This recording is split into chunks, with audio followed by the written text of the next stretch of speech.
Hey, this is Indigenous Patriot. Thanks for joining me.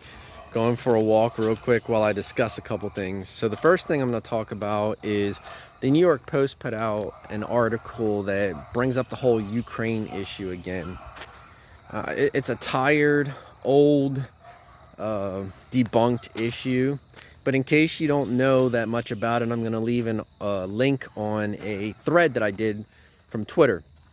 And on that thread, I took articles from union.info, which is the English Ukraine website. It's the English Ukraine news website.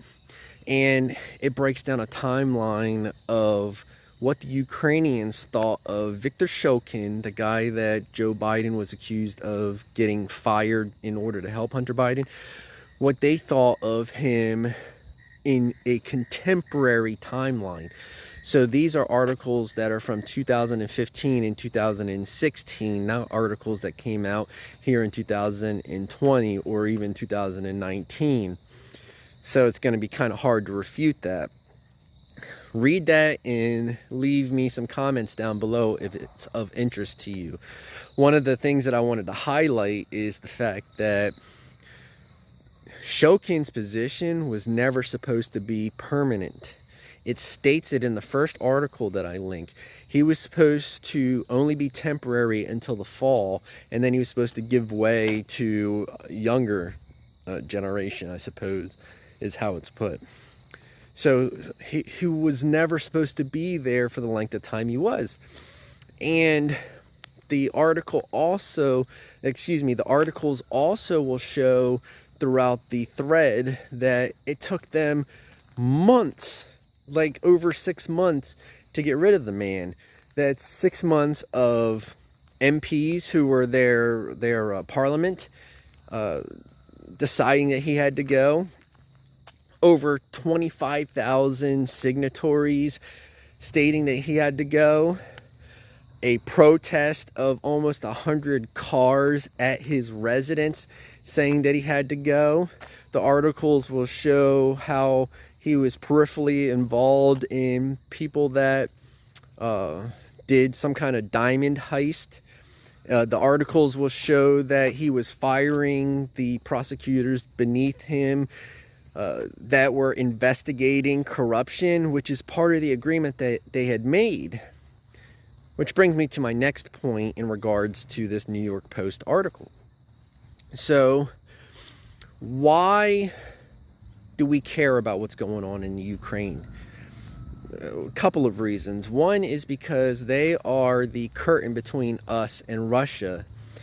The second reason is because our agreement to give the Ukraine aid stems partially from the fact that when the Soviet Union dissolved and Ukraine gained its autonomy, they had a nuclear arsenal that they agreed to dismantle in order for us to help them fund their new government as they rebuilt themselves. Okay, so it's part of an agreement that we had, and in that agreement we stated that they need to continue to fight corruption, and they created a government organization in order to do so called NABU.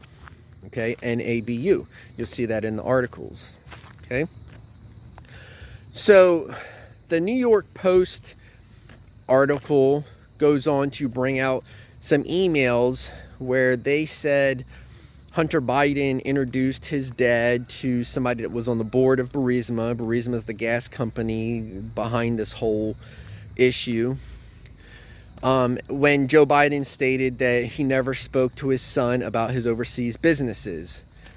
The emails provide a lack of context, a lack of what was talked about, a lack of even proof that they actually met, and they come from a laptop. And the laptop is the funniest part about this whole issue.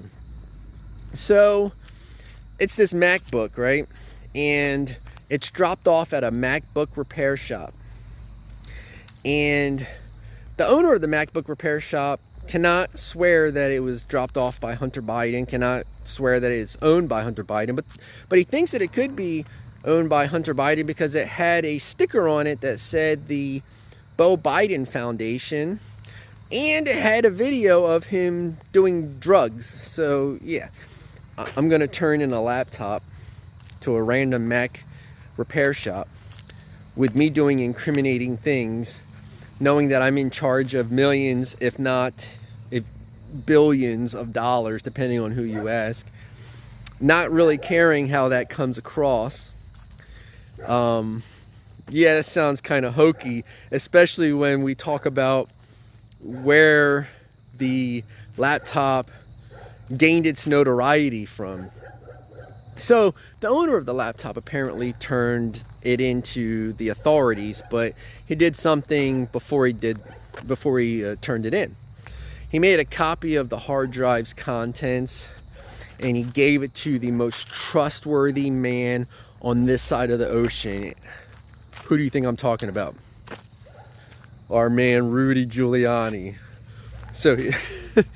So we know where this is going, because Rudy Giuliani's been on this tip for like over a year now, bringing up Talichenko and Lushenko and a cast of dirty characters trying to promulgate this whole Ukraine nonsense. Yeah, that's what I wanted to talk about today. I'm sorry that this is a little bit of a shorter video.